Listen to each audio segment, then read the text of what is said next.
वैसे क्या दोस्तों आपने कल्पना की है कि 1947 का भारत कैसा था?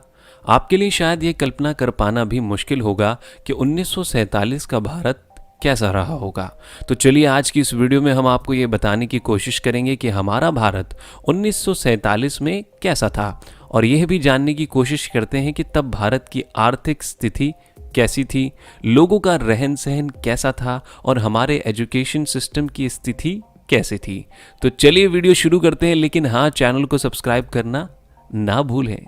तो सबसे पहले हम बात करते हैं साक्षरता की। अगर हम साक्षरता की बात करें तो पूरे भारत में आज़ादी के समय सिर्फ 12% ही साक्षरता थी, यानी कि पूरे भारत में सिर्फ 12% लोग ही पढ़ना या लिखना जानते थे और पूरे देश में सिर्फ 5000 हाई स्कूल थे, 600 कॉलेज और इसके साथ ही सिर्फ 25 यूनिवर्सिटीज़ थी। तो चलिए अब बात करते हैं भारतीय रेलवे की।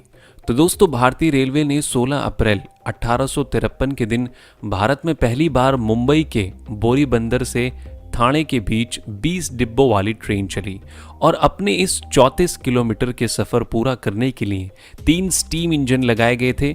इसके बावजूद भी ट्रेन को यह सफ़र पूरा करने के लिए पूरे 75 मिनट लगे।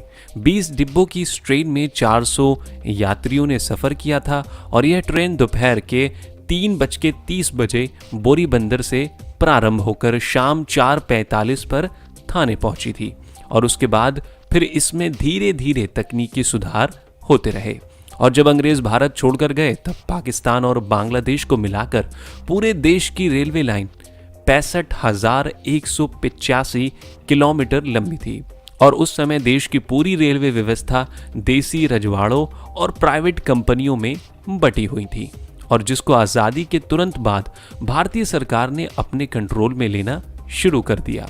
और उस समय अगर हम किराए की बात करें तो पाई से लेकर कुछ आने तक का ही किराया था।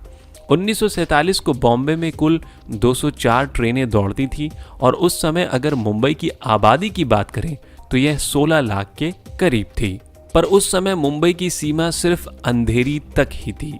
और अब हम बात करते हैं कि 1947 में भारतीय मोटर गाड़ी की क्या स्थिति थी।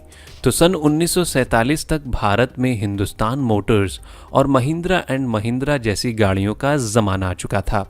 अगर हम यातायात की बात करें तो बसों का किराया 4 आने के करीब था और उस समय पेट्रोल के दाम 41 पैसे प्रति लीटर थे। तो वहीं 1947 में भारतीय विमान व्यवहार के बारे में जानकर आपको आश्चर्य होगा। 1947 में भारतीय विमान के क्षेत्र में Indian National Airways, Mission Airways, Ambika Airways, Kalinga Airways, Deccan Airways, एस Service of India, Bharat Airways, Jupiter Airways जैसी एयरवेज कंपनियां थीं।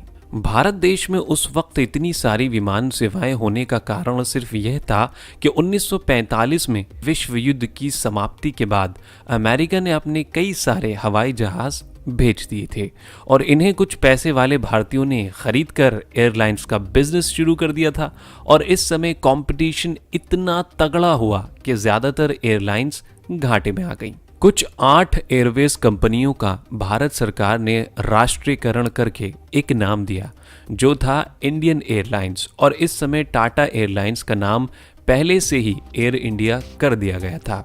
15 अगस्त 1947 के दिन भारत में कुल 15 एयरपोर्ट थे। तो अब हम आपको बता रहे हैं कि 1947 में भारतीय मुद्रा की क्या स्थिति थी। आज़ादी के समय भारत की मुद्रा रुपये ही थी। तो वहीं आपको हम यह बता दें कि आपको सोशल मीडिया पर आमतौर पर यह देखने को मिल जाएगा कि उस समय भारत का 1 रुपया $1 के बराबर था, लेकिन वास्तव में सन 1947 में $1 बराबर था 3.13 इंडियन रुपीस के और उस समय 1 पाउंड की कीमत 13.33 इंडियन रुपए था।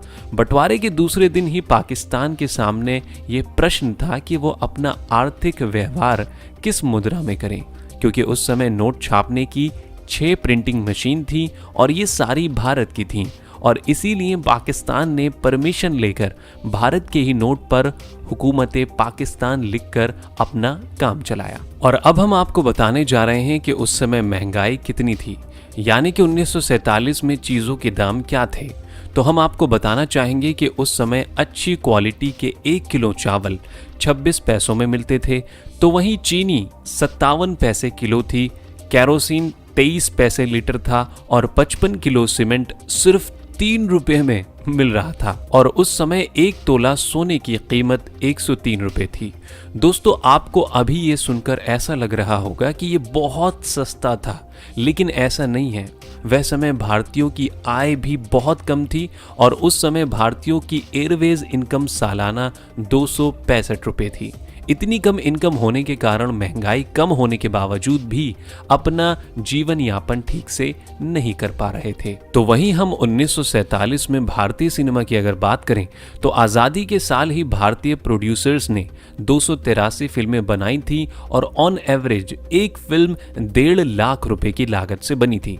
बंटवारे के समय भारत में कुल थिएटरों की संख्या 1384 थी, जबकि अलग हुए पाकिस्तान में कुल 117 थिएटर्स थे। तो दोस्तों, उस समय के लोगों की जीवन शैली कैसी थी, उस समय उन लोगों ने उस वक्त को कैसे जिया, इसके बारे में जानकर आपको कैसा लगा हमें कमेंट करके जरूर बताइए। और ऐसे ही इंफॉर्मेशन भरी वीडियोस देखने के लिए हमारे चैनल को सब्सक्राइब करना ना भूलें। चलिए तो हम फिर मिलते हैं एक और नई वीडियो के साथ।